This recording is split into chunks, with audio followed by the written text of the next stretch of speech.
వాస్తు అనే పదానికి అసలు అర్థం ఏంటంటే వహ అస్తు వాస్తు. వహ అంటే తాను నివసించడానికి యోగ్యంగా ఉండేదాన్ని వాస్తు శాస్త్రం మనకి పూర్వీకులు ఋషుల యొక్క సాంప్రదాయ ప్రకారం కూడా ఈ వాస్తు అనేది కూడా పట్టబడిందన్నమాట. త్రేతాయుగంలో రాముడు సమయంలోనే రాముడు అరణ్యవాసం వెళ్ళినప్పుడే అతను వాస్తు పూజ చేసి పర్ణశాల నిర్మించుకుని అక్కడ నిర్మించడం కూడా ఆధారాలు కూడా ఉన్నాయన్నమాట. ఈ రాముడు కాలం దగ్గర నుంచి కూడా అంటే యుగాల దగ్గర నుంచి కూడా ఈ యొక్క వాస్తు అన్నమయం ఉంది. దానికి వాస్తు పురుషుని మనం ఆవాహన చేసి కూడా మన ఇంట్లో గృహప్రవేశాలు చేసుకున్నప్పుడు కూడా వాస్తు పురుషుడిని ఆవాహన చేసి కూడా మనం పూజ చేస్తుంటాం. ఈ వాస్తు పురుషుడు అనేవాడు ఒక రాక్షసుడు. అతని ఒక వరం చేతనేమంటే అతను మనం పూజించడం కూడా జరుగుతుంటుంది.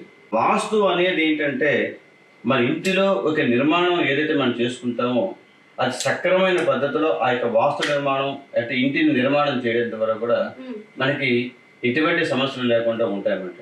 అంటే ఒక వాస్తు చూడాలి అన్నట్లంటే సాధారణంగా అందరికీ తెలిసింది, ప్రతి ఒక్కరికి తెలిసిన ఆగ్నేయంలో వంటగది ఉండాలండి, ఈశాన్యంలో దేవుడి గది ఉంటే మంచిదండి. ప్రస్తుతం అంతా కూడా నైరుతిలో మాస్టర్ బెడ్రూమ్ ఉంటే సరిపోతుంది.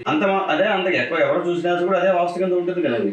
అసలు వాస్తు చూడవలసి వచ్చినట్లయితే స్థల పరీక్ష నుంచి కూడా వాస్తు చూడమని చెప్పింది అంటే ఒక ఇండివిజువల్గా ఎవరైనా ఒక స్థలాన్ని కానీ తీసుకుని ఇల్లు నిర్మాణం కానీ చేసుకోవాల్సి వచ్చినట్లయితే స్థలాన్ని శుద్ధి చేయాలని కూడా శాస్త్రం చెప్తామంటే ఆ యజమానికి ఏ దిక్కు పనిచేస్తున్న ఉద్దేశాలను చూసుకుని ఆ యొక్క స్థలాన్ని నిర్ణయం చేయడం జరుగుతుంది.